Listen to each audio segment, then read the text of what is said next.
Good morning, Knicks Nation. Today is Wednesday, the 21st day of July, 8 days before the NBA draft. I hope you're COVID free today. I hope you're healthy. I hope your needs are being met, that of you, your family, your household, in terms of food, shelter, clothing, and as well as health.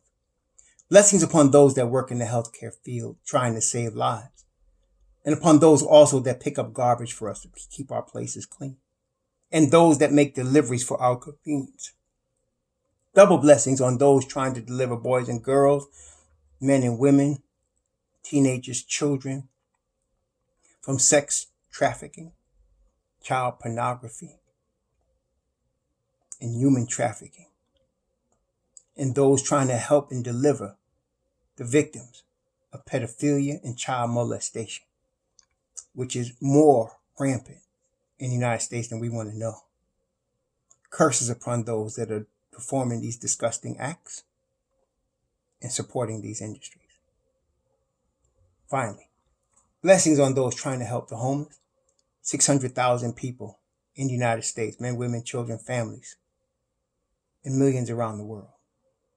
And double blessings on them themselves, for theirs is the kingdom. Today we're discussing Quentin Grimes. First of all, congratulations to the Milwaukee Bucks, NBA champions for 2021. Congratulations to Giannis Antetokounmpo. And great job. This was a very entertaining playoffs this year. It was good to see a team win that wasn't a put together super team and didn't have LeBron James on. It was good to see another, both teams in the finals like that. Milwaukee developed obviously Giannis from 19. Giannis would have been traded if he was on the Knicks by this time. But they developed him patiently over time. They developed Chris Middleton, although he was drafted 39th overall by Detroit in the second round, 2012. They developed him, and he's become a star. The playoffs make men, and these guys showed themselves well. Also on the Phoenix Suns, tremendous season. Campaign showed itself to be a guy that we can look at, because the playoffs, the playoffs in the NBA divide the boys from the men. Campaign showed up in his playoffs. So did Cam Johnson, the guy they drafted after a 4-year career in college out of North Carolina. He really showed up. I mean, you can see these certain players get a look in their face and in their game. Jay Crowder showed up to play, in this playoffs. So, good job. The Knicks should be striving to be like these teams. People would say, well, Milwaukee, didn't draft all of their players that they played. They got, but look, none of their players are superstars except for Giannis. They surrounded him with Chris Middleton, who's now becoming in that level. They surrounded him with Lopez. Jrue Holiday obviously was a huge pickup for them, but Jrue Holiday was never considered a superstar. Very solid, very good NBA player. Solid defender. Okay, big time in big moments, but never considered a superstar. They got him. Connaughton played a big role in that. They got PJ Tucker, the defense. PJ Tucker, I don't think scored more than 5 points a game. Defense. They got in our boy Bobby Portis, who hit big threes down the stretch off the bench. So they had shooters off the bench. They had strong defenders. They had solid pieces. They built a team. Not only that, if you look at Milwaukee, I believe, aside from, I know that Middleton and Giannis have played together 8 years. 8 years those two guys were together. See, and they went through a lot of losses, right? A lot of losses. A lot of disappointing endings. People would say, if he was in New York, we got to break the team up, trade everybody, and start all over again. That's how y'all think. You got to be more patient. You got to look more calculated. So if you look at Milwaukee's team, though, aside from the fact that Giannis and Middleton have played together for 8 years, you had Brook Lopez has now been there for at least 3 seasons. So he's part of that. He's part of that crew. He's been there for at least 3 seasons, man. So they had him, and the other 2 guys. They got Jrue Holiday. They had him, Jrue Holiday. Another big guy. Of course, like I said, they picked up Bobby Portis. They got Connaughton. And so Connaughton's been there 2 or 3 seasons. And so you get some cohesion, I guess what I'm saying. They drafted DiVincenzo, who didn't really play a role in this playoffs, but he's another key piece. So you can see they've been trying to, over the last few seasons, trying to get the right team together. Because that's what it is, a team that gels. Knicks fans, take note. Okay? Take note. Okay? So now, they won it. Now, on the Phoenix side, they drafted Devin Booker. They drafted DeAndre Ayton. They drafted Mikal Bridges. Okay? They drafted Cam Johnson. They picked up Cam Payne. Okay? And then, of course, they picked up Jay Crowder as these finishing pieces to surround the guys they drafted. And of course, the big acquisition was, the final piece was CP3. Okay, so you want to build your team. You want to develop continuity with your team. You want to have a team that gels together. That's important. Very important. Okay, so that's what we're looking at for the Knicks when we're talking about building a long-term sustainable winner. Now, today we're talking about Quentin Grimes, and I just want to go over a couple of things that we have talked about from last year, really, and going into now. First of all, let's just review what Tom Thibodeau said. Some of y'all just don't want to listen to what the man says when he talks. They asked him, what are you looking for in the draft? Some of y'all could tell me. What did he say? Shooters. We're looking for people that can shoot. You know this is Tom Thibodeau telling you this, so you got to automatically assume you got to be able to defend. So you're looking for people that can defend and shoot. So if a guy is not a shooter or he can't defend at a high level, why y'all tripping? Okay? So anyway, that's that. We're 8 days from the draft. All right, let me just tell you this again. We're 8 days from the draft, okay?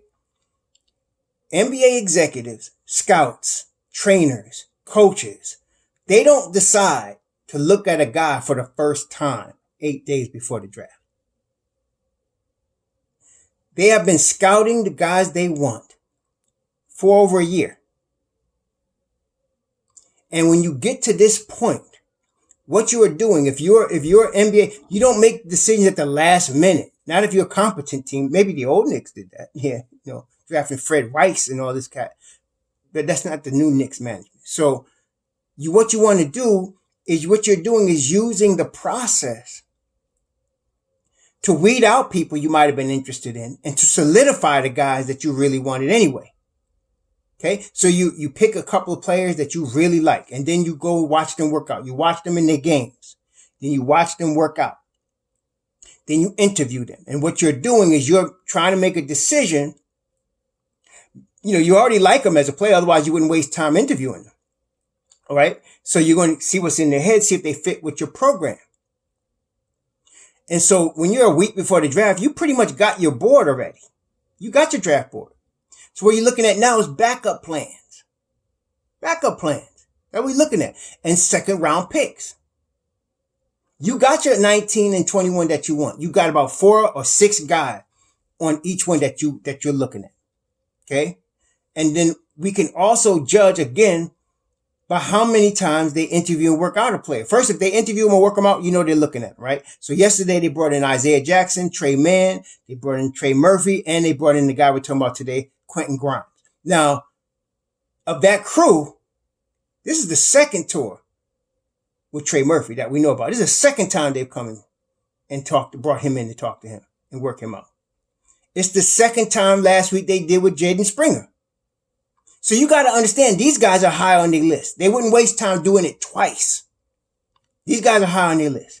Okay. To me, those are the 2 highest ones, because publicly information, we know they've done it twice. Right. If there's somebody else they've looked at twice, I don't know, but they've looked at these 2 guys twice. And I'm talking about Trey Murphy at 19, Jaden Springer at 21. Okay. Now,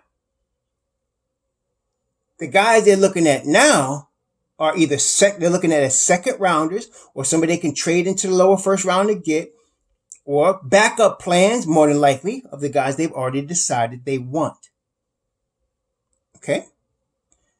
Quentin brings me to Quentin Grimes. Quentin Grimes, born in Texas, high school All-American, McDonald's All-American, had multiple offers, for college. Chose Kansas, but after his freshman year, left Kansas, went back home to Texas, played for Houston, uh, played 2 years at Houston. And now, coming out of the draft. He actually tried after his freshman year and went back. Tried, didn't have a lot of interest, and went back, and didn't go back to Kansas, transferred to Houston. Smart move. That was a smart move. And like I said, I'm talking like, okay, for Trey Mann for a second, if he went back to Florida one more season, I think he'd be top 5. He needs that one more year of development, I think. But development is what Quentin Grimes has done over the 3 years that he has been in college player. Let's start with his shooting. The kid can shoot. He can flat out shoot the basketball. No question about it. Flat out shoot the ball. And talking about the Milwaukee Bucks, he reminds me of a player. Now, they don't physically look alike, but the spirit of their game is alike. There was a player for the Milwaukee Bucks back in the 70s. Only old heads remember this. 70s and 80s. His team, he would push his team into the playoffs every year. They'd lose. Because there's always somebody better. Just like this Bucks team kept losing, over the 8 years with Giannis and Middleton. They kept pushing, and never getting through till this year. Moncrief, Sidney Moncrief, out of University of Arkansas. Grimes reminds me of Moncrief, man. Athletic, really good rebounder at 6'5". Good shooter, tremendous defender. That was Sidney Moncrief. That's Quentin Grimes. And also from a player today, I would liken him to Norman Powell. Good shooter, defender, rebounder at his size from the guard spot. Except Grimes is bigger than Powell. Powell is 6'3". Grimes is a solid 6'5" with a 6'8" wingspan. So Grimes has got more physical tools right now to work with than Powell. Same type of game though, attacking game. Not a point guard. By no means is Quentin Grimes a point guard. Not at this stage. I'm not saying he can develop that, but not at this stage. He's not a point guard. But an attack 3-and-D dude, for sure. Especially off the bench. Like Norman Powell, I think he just started being a starter this season with first Toronto and then Portland, because most of his career he has come off the bench as the sixth man for Toronto. I see Quentin Grimes in that role. At 32, a good pick. It's interesting. About 4 weeks ago, man, I did a video on Trey Murphy, right? Some of you remember. And I was saying, oh man, at 32, because he was being mocked in the second round. I was like, man, at 32, Trey Murphy would be a steal. Then all of a sudden he started moving up the draft boards. And now I'm like, we got to get him at 19, right? And then there's Josh Christopher. I just did him less than a week ago. And I thought at 32, he'd be a good pick at 32. Now Josh Christopher is being mocked in the first round. Josh Christopher is being mocked in the first round now. So anyway, I don't know what else to say. I'm looking at Tankathon still got Christopher at 33. But some mocks got him in the lower first round. I like Christopher at 32. I like Grimes just as much or even better at 32. Tremendous shooter, not a guy to set up the offense, but attack dog, 3-and-D, high IQ, tremendous rebounder from the guard spot, from the wing spot. Very good. Very good. I like that possibility for the Knicks. He's not a guy I'm picking at 19 or 21, but at 32 for sure, that's a guy we're looking at. And that's actually good. So now, and by the way, listen, I like Colin Sexton. I want the Knicks to get Colin Sexton, but I want to tell you the truth. I don't want to give up no picks in this draft. This is a deep draft. You only get a draft like this every 8, 9, 10 years, for real. That's you get a draft like that. Like the last draft this deep was the 2012 draft. I think it was the 2012 draft. Take a look here. I think it was 2012. That had this deep, depth of players that's going to be around for a minute. It's hard to tell for the last 4 years because you still got guys on their rookie deals. So it's like I can't look at the last 4 years draft. But if you go back 2012, that's 9 years, 10 years ago. Anthony Davis was in that draft. Bradley Beal, Deion Raiders was in that draft. Damian Lillard, Harrison Barnes, Terrence Ross, Andre Drummond, Austin Rivers, Miles Leonard, Jeremy Lamb, Mo Harkless was in that draft. Royce White was in that draft. Tyler Zeller, Terrence Jones was in that draft. Evan Fournier was in that draft. See, these guys are still playing, most of them. Miles Plumlee was in that draft. Who else? In the second round, y'all. This is the second round now. Tom Satoransky. He's still playing. He's starting. Draymond Green was in there. Chris Middleton was in there. Will Barton, Chill Will from Denver was in there. So Mike Scott, I mean, there was some players. That was a very deep draft, man. That was a very deep draft. Kyle O'Quinn, our boy from New York, was in that draft. That was a very deep draft. Went all the way deep into the second round. We talked about Chris Middleton. He was the 39th pick of that draft for Detroit. He stayed 1 year in Detroit, and then he was in Milwaukee, and his career has been developed in Milwaukee. But all of these guys in the 2012, that's the last draft that was this deep to me. That was the last draft. You don't get a draft this deep, every year, man. This one right here. I want the 3 bites that we got at this apple. I want my 19, I want my 21, and I want my 32. Now, I spoke with Colin Sexton. I want Colin Sexton. Definitely a $6.5 million. But I don't want to give up any picks in this draft for him. I don't. Look, I would give them the Dallas 2023 with like 2 second-round picks from 20. We got 3 second-round picks. At least 3 in 2023. We got at least 3 second-round picks. We got Utah's second rounder. Thank you, Mr. Leon. We got ours, and we got another one. I think we got Phoenix or Philly or somebody's second-round pick in 2023. So I'll give them 2 second-rounders in 2023 and the first rounder from Dallas in 2023. And I'll give them a chance to swap in 2022. But I want all my apples. I want everything in this draft right here. This is the draft right here. You want to keep these. Why? Because these are kids you can develop as your core with what you got already. 3 years from now, you could be in the Milwaukee Bucks situation. Okay? That's what I'm talking about. So I want this draft. And if I'm like this now, I'll come at you. Okay? But if you don't want to do business, I'm walking. We New York, man. You don't buy the product next. You know what I'm saying? That's New York. I got gloves for sale. You don't want the glove? Next. You don't like the price? Next. There's too many people. That's what I'm saying. We got Cameron Payne to look at. We got Devontae Graham to look at. We got Kendrick Nunn to look at. Okay? Don't mess with us. You want to deal with, you want to take Obi and Kevin Knox? Okay. But don't play with us. I don't want to give up my 19 and 21. And I don't want to give up my 32. I want Trey Murphy. I want Jared Butler, but I'll take Jaden Springer. And give me one of these kids, either Josh Christopher or Quentin Grimes. Quentin Grimes can shoot the rock. He plays really good defense. And again, let's review again for some of y'all that forget. Tom Thibodeau was asked at the combine, what are you looking for in the draft, coach? Shooters. Wings and shooters. Now, you're talking to Tom Thibodeau. It's a given he's going to look for defenders. And let's talk about some of the players they've looked at. Jaden Springer, high-level defender. Trey Murphy, high-level defender.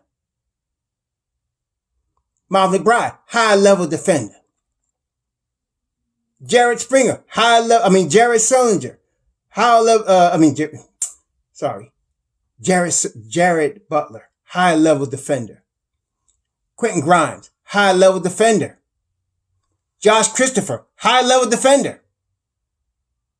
That's what they're looking at. That's the top of their board. Now, yesterday, some of y'all got all hyped because they brought Trey Mann in. They brought Isaiah Jackson in. They brought these kids in with Quentin Grimes yesterday. Okay. I'm telling you right now, they're not drafting Trey Mann. Let me just be straight and frank with you. They brought him in. He's probably 4th on the point guard depth chart. If we're going by what we're talking about, yes, he can shoot. Yes, he can. And I think he's going to be a good NBA player. Yes, he will. The boy got range to the half court, definitely. To the logo, for sure. Off the dribble, tight. Defense? Not now. Maybe 2 years from now. You can develop that. Playmaking? Come on, y'all. He got talent. It can be developed. But if you're telling me he's more ready today that he could play ahead of Jared Butler, Jaden Springer, or even Quentin Grimes right now, I'm going to tell you, you crazy. He could shoot the rock, but that's not the only facet they're looking at. They need somebody that's going to play Tom Thibodeau defense. Quentin Grimes gets up in your jockstrap, baby.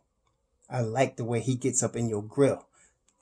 I mean, him, Miles McBride, Jaden Springer, they get up in you. And I'm knowing, that's what I'm saying, y'all. Okay? They looking at Trey Man as protocol.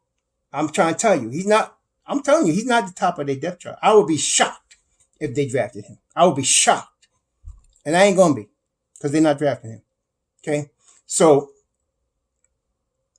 Quentin Grimes, rebounding. See, Carmelo Anthony, everybody knows. I mean, if you follow basketball at all, especially in the Knicks Nation, but even when he was at Syracuse and in Denver, one of the greatest scorers the NBA game has ever seen as a scorer. And he's known for that. Talk about scoring on three levels. I mean, Melo was, I'm talking to him, he's still playing, but in his heyday, forget it. You just can't, there's nothing you could do with him. He was one of those guys that if you let him get going, you better hope the other four guys don't beat you, because he's going to get his. He's going to kill you. Okay, that was Melo. But what most people don't remember or don't recognize about Melo, he was always a good rebounder from the forward spot. When he in the prime, now he played 4 now because he got slower as time went on. He lost a step speed-wise, quickness-wise. So he's been playing 4 since Mike Woodson basically put him at the 4 in 2013. I think it was 2013. But as a 3, as a small forward, even as a 4, he always been an 8 rebound guy. Okay. Never a double figure rebounder. Like, he's not a 2010 guy, Melo, but from the small forward position, a tremendous rebound. And you need that, especially in the playoff. So here's Quentin Grimes. He's like that. He is really uncanny at getting that basketball off the rim, man. Very good. Offensive rebound and defensive rebound. Uncanny. And so I like that about him. You're not going to have him as a playmaker. You're not going to have him as a point guard. Not saying he could never become that, but the things that's popping out about him, his shooting, his defense, his rebounding. He's an attack dog. Reminds me of Sidney Moncrief from the past and Norman Powell right now. He's a bigger version of Norman Powell. He's a light-skinned version of Sidney Moncrief. But that's what he reminds me of. And he has that type of ability to develop into that. If I'm the Knicks and I could get him at 32, or Josh Christopher. Christopher is 19. So you're going to need a little bit more development time with him. If you get him at 32, it's a good spot to develop him. You're going to give him some G League minutes and, he's going to develop Christopher. Grimes is more ready to play now. He's 21, not like he's an old man, but because of that shot and that defensive intensity and the rebound that he brings, I could see him coming off the Knicks bench this year. He's that type of player. And like where Obi was getting some spot minutes, really that's what you would call it, all his rookie season, and could not get untracked because he wasn't able to get warmed up properly in the game and would throw up some air balls. And it wasn't because Obi can't shoot. He could. But it's just because he just was in a bad spot with the Knicks, which is why I think they're going to trade Obi for Obi's sake. Not because the Knicks giving up on him, not because he's not talented. Some of y'all got the wrong mentality. Players want to play. Okay? It's more important for him to play if you're him than sitting on the bench in his hometown. He wants to play. And if going to Cleveland to be the starting power forward is going to get him, 25, 30 minutes a game, believe me, he wants to go there. Okay? It's not like the Knicks giving up on him. I'm feeling bad for Obi because they shouldn't have drafted him. He was the insurance policy at the 4. He's going to be the stretch 4. And then Julius Randle decided he wanted to, play to his potential, and all of a sudden he becomes all NBA. So now that leaves Obi, SOL. So he's going to have to, if I'm his agent, I'm looking to go someplace. I want to go to Cleveland, because he played in Ohio, very comfortable there. He got a basketball camp there, Obi Toppin. Yes. So he would go there and play a lot of minutes. Even if they drafted Evan Mobley and him and Evan Mobley split minutes between the 4 and the 5, him, Evan Mobley, and Jarrett Allen, he's still going to get 25 minutes a game. Okay. And I'm telling you, if you took Obi Toppin even last year and you put him on Minnesota or OKC or Detroit as the starting 4, he was going to average 18 last year. He would have been the rookie of the year in the running. Okay. That's what I'm saying. And he's missing out right now. So, and he's 23. It ain't like he's 19 and can wait. So some of y'all need to check on that, man. It's not just, don't be selfish and have the boy with all that talent sitting on the bench not playing. Okay. So it's not fair to him. He's a starter. He should be. So anyway, Quentin Grimes could be in that spot and he'll come off the bench cold like that and knock down 2 threes. That's the kind of guy I think he is. He's not a guy that can come off the bench and throw up air balls. He's the guy, if you leave him open from 3, if he's in the game for 6 minutes, he might hit it to 2-3 shots, like that. Okay. And that's the type of guy with that defensive intensity. You want them to earn their minutes. You want them to beat out a vet. So if you're going to re-sign Reggie Bullock, right? But Quentin Grimes is killing it. He's going to be pushing Reggie Bullock for minutes. And anytime Reggie Bullock got a knick-knack and got to sit down, Quentin Grimes might start. Okay. So that's what I'm saying. That's the kind of kid I like. That's why I like him.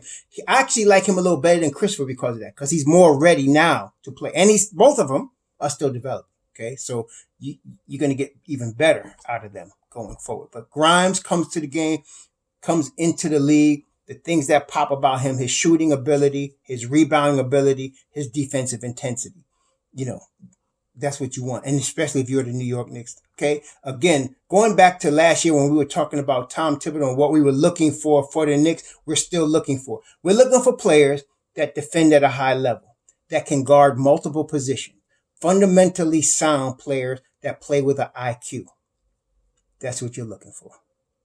Okay. Now, the lowest IQ player on the Knicks was Julius Randle. And even his on-court awareness improved a lot during the course of the season. Now, we saw in the playoffs, it got exposed. His lack of an IQ, his going back to, his, autopilot back to spinning and going in double teams and not hitting his spots and not hitting the right man. That all got exposed in the playoffs, but that's the playoffs. That was his first one. You got to learn from that. Just like Devin Booker. Devin Booker froze up the last 2 games. He did. I was shocked to see it. Him and CP3 froze up. Y'all in New York know what I'm talking about. They froze up in the last 2 games. Okay? In the NBA Finals. It was cool. Even though CP3's been around a minute. That was his first finals. Obviously, that was Devin Booker's first finals. This is the first year Devin Booker been in the playoffs. Okay? But this is the finals. And you can see the difference between him, for example, and Cameron Payne and Cam Johnson and Mikal Bridges. Those cats came to play in the finals. Those cats came to play. The finals, NBA finals, the playoffs in general, but the finals in particular, separate the men from the boys. Yeah, that's what it does. Separate the men from the boys. So, that's what I'm saying. Cleveland can mess around with Sexton if they want to. I don't want to give up my picks.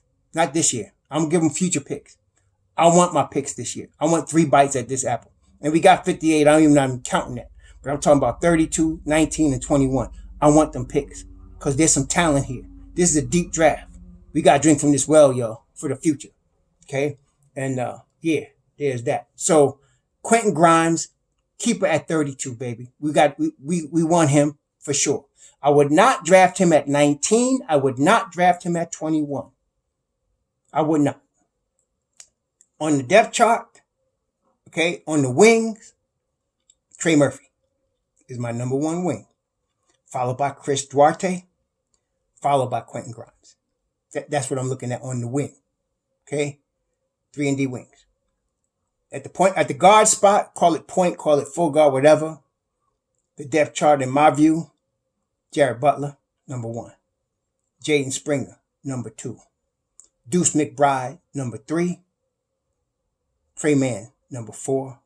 Bones Highland, number 5. You'll say, why you got Bones number 5? Bones' game is exactly like IQ's game, except IQ, Emmanuel Quickly has a higher IQ than Bones Highland. Bones Highland is not the playmaker that I think IQ can be. He's not the court awareness that IQ is.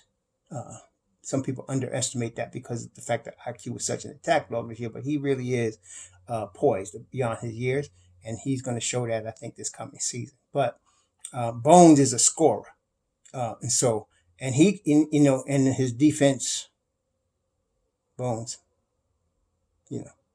all right. That's what I'm saying. Not terrible, but all right. Say with Trey Man, all right.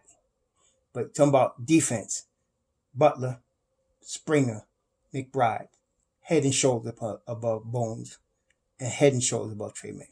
Okay? And all three of the kids I just named can shoot the rock very well. Okay? Whether they're greater shooters than Man, it doesn't matter to me. They can shoot. Okay? All of them can shoot. They can hit an open shot.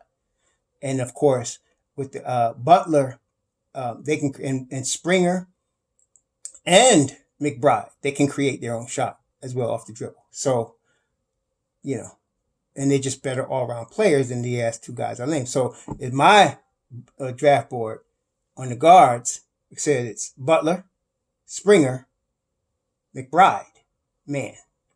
On the wings, it's Murphy, Duarte, and then Grimes.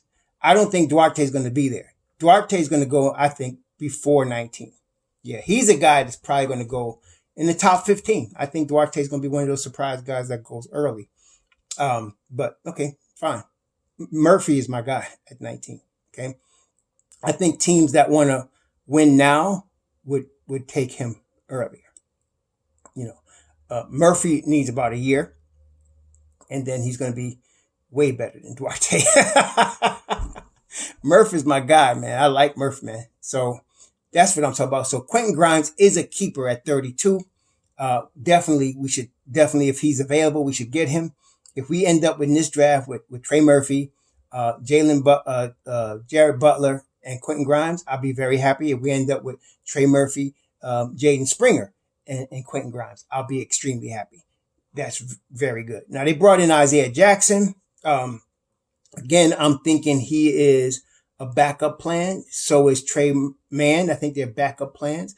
Trey Murphy and Jaden Springer have been with the Knicks now twice. So you got to understand, they're very high on these two guys because they brought them in twice. The Knicks don't waste time. Okay, they brought them in twice. So I think those two guys are what they're looking at 19 and 21. I want to see if they bring Jared Butler in for a workout now that he's cleared to play. If they could bring him in for a workout, then I know to confirm my suspicions that they will be very high on him as well. Okay, so that's Quentin Grimes. I hope y'all have a tremendous Wednesday. Be safe out there. Shalom.